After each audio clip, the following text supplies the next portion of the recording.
بسم اللہ الرحمن الرحیم۔ اللہم صلی علی محمد وعلی آل محمد کما صلیت علی ابراہیم وعلی آل ابراہیم انک حمید مجید۔ اللہم بارک علی محمد وعلی آل محمد کما بارکت علی ابراہیم وعلی آل ابراہیم انک حمید مجید۔ السلام علیکم ورحمۃ اللہ وبرکاتہ۔ انسان اور اللہ، کتنا پیارا نام ہے اللہ۔ جب ہم یہ کال کرتے ہیں، ابھی آپ نے بھی ہزار لاکھوں مرتبہ زندگی میں یہ نام پکارا ہوگا، مگر اس کو کسی وقت ساتھ محسوس کیجئے تو آپ کو پتہ چلے گا کہ جب ہم کہتے ہیں اللہ تو ہمارے دل میں سے بھی آواز آتی ہے، دماغ میں سے بھی آتی ہے، اور رگ رگ ہمارے بدن کی اور ہماری روح اور ہمارے بدن کے جسم کے اندر جو لہو بہہ رہا ہے، جو سانسیں چل رہی ہیں، وہ سب یکجا ہو جاتی ہیں۔ اللہ نوٹ کیجئے گا، آپ بہت انجوائے کریں گے، بہت سرور ملے گا، بہت مزہ آئے گا، اور اللہ دیکھے گا کہ میرے بندے نے مجھے محبت سے پکارا ہے۔ جب ہم اس دنیا میں آتے ہیں، اس میں ہمارا نہ تو کوئی کردار ہوتا ہے، نہ خواہش ہوتی ہے، نہ عمل ہوتا ہے، نہ کوشش ہوتی ہے، کچھ بھی نہیں ہوتا۔ اس نے انسانوں سمیت باقی بھی جتنے جاندار ہیں ان سب کو جو جو وقت طے کیا ہوا ہے اس وقت پر اس دنیا میں بھیج دیتا ہے، اور اس کے بعد ہر چیز کا ایک سٹارٹ ہوتا ہے، ایک اینڈ ہوتا ہے، اور جب زندگی کا خاتمہ ہوتا ہے تو ادھر بھی ہمارا نہ کوئی عمل دخل ہوتا ہے، نہ خواہش ہوتی ہے، نہ کوئی پلاننگ ہوتی ہے، کچھ بھی نہیں ہوتا۔ آپ سوچئے کبھی کسی نے پلان کیا ہے؟ ہم یہی پلان کر رہے ہوتے ہیں کہ میں نے آنے والے چند دنوں میں یہ کام کرنا ہے، یا چند مہینوں میں یہ کام کرنے ہیں، یا آنے والے اتنے سالوں میں نے یہ کرنا ہے، گھر بنانا ہے، پڑھنا ہے، پڑھانا ہے، مینس کہ لاٹس آف تھنگس جو ہمارے دماغ میں چل رہی ہوتی ہیں۔ اور ایسا کم ہی ہوتا ہے کہ ہم کبھی ایسا بھی سوچتے ہوں کہ جو ہم سپوز ہماری کچھ سیونگز ہوتی ہیں تو وہ ہم نے رکھی ہوتی ہیں فلاں فلاں کام کے لیے، تو مگر کیا ہم نے کبھی اپنے کفن دفن کے لیے بھی سیونگز رکھتے ہیں؟ چند لوگ ہوں گے دنیا میں، الحمدللہ۔ تو مینس آپ دیکھیں کہ نہ دنیا میں آنا نہ دنیا میں جانا یہ ہماری چوائس نہیں ہے، یہ مالک کی ہے، مگر اس نے ہمیں کچھ چوائسز ضرور دی ہیں، جیسے کہ وہ خود فرماتا ہے کہ رزق اس نے جتنا دینا ہے وہ دینا ہی دینا ہے، مگر ہم نے سورس ہم نے بنانا ہے۔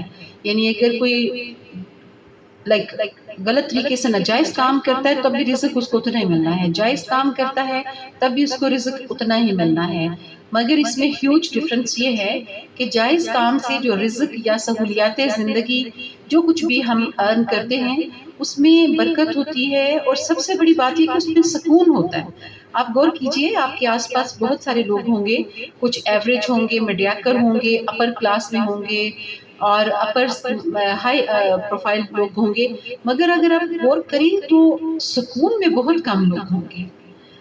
اور یہ سکون جو ہے نا، یہ اصل رزق ہے، یہ اصل رحمت ہے، یہ اصل برکت ہے کہ آپ سکون میں ہوں، آپ پیشنٹ ہوں، آپ گریٹفل ہوں۔ یہ نعمتیں ہیں بہت بڑی، چیزوں کا کم زیادہ ہونا میٹر نہیں کرتا۔ کیا فائدہ کہ اگر کسی کے پاس بہت مال بھی ہے اللہ کا دیا ہوا، مگر اس کے گھر میں کچھ ایسے مسائل ہیں کہ ہر وقت ڈاکٹرز کے پاس ہی اس کی دوڑ لگی رہتی ہو، کہاں سکون رہ جاتا ہے بتائیے؟ تو اللہ پاک وسائل ضرور عطا فرمائے کہ اگر زندگی میں کوئی ہرڈلز آ جائیں، کوئی اس طرح کی پرابلمز آ جائیں تو انسان آسانی سے انہیں اوورکم کر سکے، ان کو ڈیل کر سکے، مگر ان کے پیچھے بھاگنا نہیں چاہیے۔ اسی لیے میں ہر دفعہ ہر جگہ پر یہ ضرور کہتی ہوں، ریکویسٹ کرتی ہوں کہ اپنی صحت کا تمام انسانوں کو پہلے نمبر پر خیال رکھنا چاہیے۔ باقی آرنامنٹس، ڈریسز اور علم گلم جو ہم جس کے پیچھے دیوانے ہوئے پھرتے ہیں، اور جس میں سے کوئی ایک چیز بھی ہمارے ساتھ واپس آخری سفر پر ہمارے ساتھ نہیں ہونی، اس کے پیچھے پاگل نہیں ہونا چاہیے. اچھی صحت کا خیال رکھنا چاہیے. کیوں کہ ہماری صحت اچھی ہوگی تو ہم اپنے رشتوں کی، اپنے گھر کی، اپنے تمام معاملات کی بہتر کیئر کر سکیں گے. اینڈ پلس جو ہے ہم دوسروں کے بھی کام آ سکیں گے. اور یہ کہ عبادت بھی تبھی بہتر ہو سکتی ہے نا جب صحت ہو. تو آپ سوچیں نماز بھی نہیں بندہ اچھے سے پڑھ سکتا اگر وہ صحت مند نہیں ہے، اور کوئی بھی زندگی کے دیگر جو معاملات ہوتے ہیں وہ بھی احسن طریقے سے نہیں ادا کر سکتا. اس لیے اللہ پاک سے صحت مانگنی چاہیے اور اس میں بھی برکت مانگنی چاہیے. برکت بہت ضروری ہے ہر چیز میں، اور ہمیں ہر گھڑی شکر گزار رہنا چاہیے مالک کا، جتنی مہربانیاں بھی اس کی ہمارے اوپر ہیں، ہماری فیملی پر ہیں. کیونکہ ہمارے آس پاس صرف یہ نہیں ہمیں دیکھنا چاہیے کہ ہم سے زیادہ کس کے پاس کیا کیا ہے، یہ دیکھنا چاہیے کہ ہم سے کم کتنے لوگ ہیں جو بہت پریشان ہیں، وہ ہمارے لائف سٹائل کو حسرت کی نظر سے دیکھتے ہیں. ان کو مد نظر رکھنے کا حکم ہے.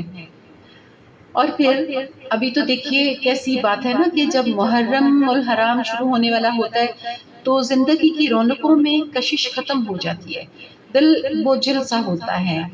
آنکھیں ہر وقت ایسے دریا بنی ہوتی ہیں کہ جن کو بند باندھنا مشکل ہو رہا ہوتا ہے. اور مینس بہت ہی عجیب سی غم زدہ پہلے سے ہی فیلنگز شروع ہو جاتی ہیں محرم الحرام کے شروع ہونے سے پہلے ہی سے.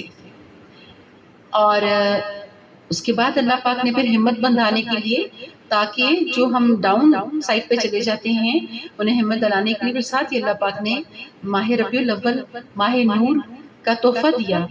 اب کچھ لوگ مسلمان جو ہیں اس میں اختلاف ان کا ہوتا ہے رائے میں. کوئی کہتا ہے نہیں فلاں تاریخ کو تشریف فرما ہوئے آقا کریم صلی اللہ علیہ وآلہ وسلم اس دنیا میں، میرے ایمان کے مطابق تو وہ صدا سے ہیں، اللہ کے ساتھ ہے. محبوب تو ہمیشہ ساتھ ہوتا ہے، محبوب تو نہیں جدا ہوتا.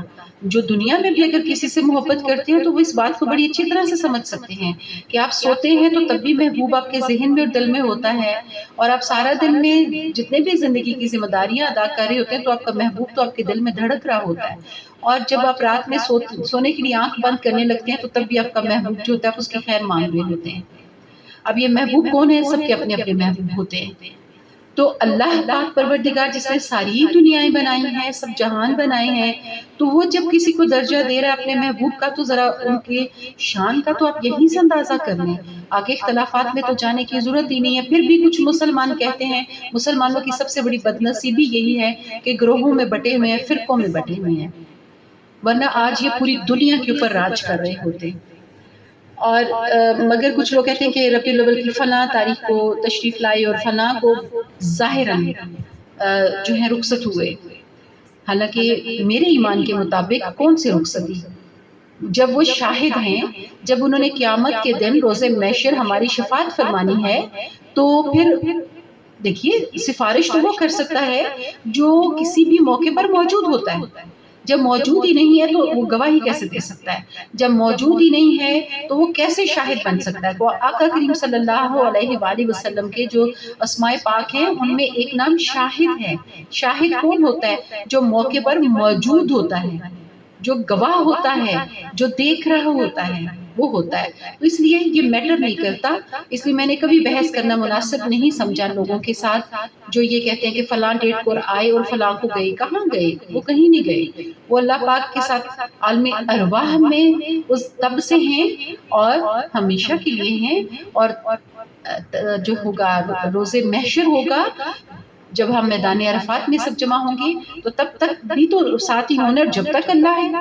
تو جب اللہ کہتا ہے کہ میں ہمیشہ سے اور ہمیشہ رہوں گا تو میں اپنے پیارے محبوب صلی اللہ علیہ وآلہ وسلم کو وہ کہیں راستے میں تو نہیں چھوڑ سکتا نا.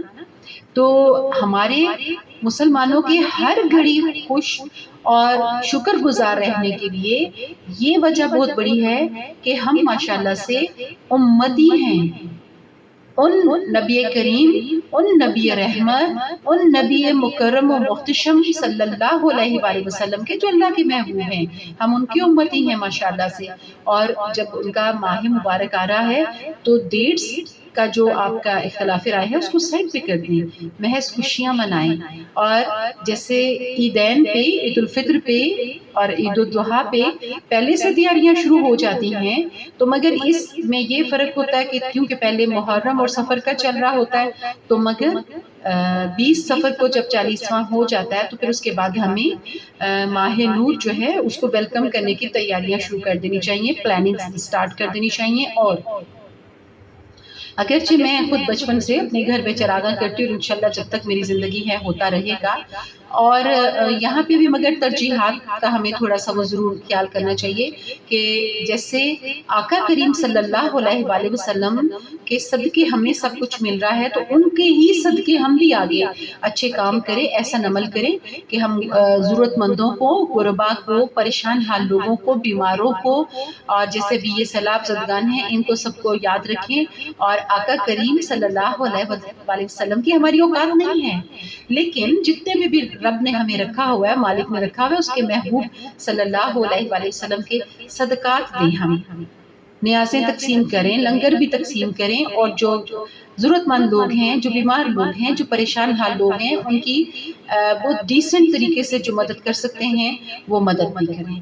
اور اللہ پاک انہی کے صدقے ہمارے وسائل میں وسعت اور برکتیں عطا فرمائے، ہمیں صحت اور تندرستی والی زندگیاں عطا فرمائے، تاکہ ہم احسن طریقے سے اپنی زندگیوں کو گزار سکیں اور اپنے جو ہمارے اللہ پاک نے فرائض ہمیں سونپے ہیں اس دھرتی کے اوپر وہ ہم احسن طریقے سے ادا کر سکیں، اور ہمیشہ ہمیشہ اس کے شکر گزار رہیں. کیوں کہ ہمارے پاس ایسٹس کم ہیں یا زیادہ ہیں یہ میٹر نہیں کرتے. ہم روشن آنکھیں ہیں، ہمارے پاس 2 آنکھیں ہیں جن سے ہم اس ساری دنیا کی خوبصورتیوں کو دیکھتے ہیں، خود کو دیکھتے ہیں، اپنے پیارے رشتوں کو دیکھتے ہیں، اللہ کی قدرتوں کو دیکھتے ہیں، قرآن پڑھتے ہیں. اسی طرح ہمارے 2 ہاتھ ہیں، بازو ہیں، جن سے ہم جب جی چاہتا ہے کبھی گلاس اٹھا کے پانی پی رہے ہوتے ہیں، کبھی کوئی کام کر رہے ہوتے ہیں، کبھی کوئی کام کر رہے ہوتے ہیں، اور ان بے تحاشا کاموں کے کرتے ہوئے، چلتے پھرتے ہوئے، واک کرتے ہوئے، ڈیفرنٹ ذمہ داریاں ادا کرتے ہوئے یہ تو سوچ رہے ہوتے ہیں کہ ہم بڑا کمال کر رہے ہیں، ہم اتنا کچھ کر رہے ہیں، مگر کیسے کر رہے ہیں؟ اس مالک کے برحق کی مہربانی سے، اس کی عطاؤں سے کہ اس نے ہمیں ان لوگوں میں رکھا ہے، مکمل انسان بنا کر بھیجا ہے کہ ہم یہ ساری بھاگ دوڑ کرنے کے قابل ہیں. اور اللہ پاک اپنے پیاروں کے صدقے ہمیں ساری زندگی اس قابل رکھے، ہمارے اعضاء کو صحیح و سلامت رکھے، ہماری ہمتوں کو جمع رکھے کہ ہم اسی طرح ہی بھاگتے دوڑتے رہیں، ذمہ داریاں ادا کرتے رہیں اور اس کے شکر گزار رہیں. وما علینا الا البلاغ المبین.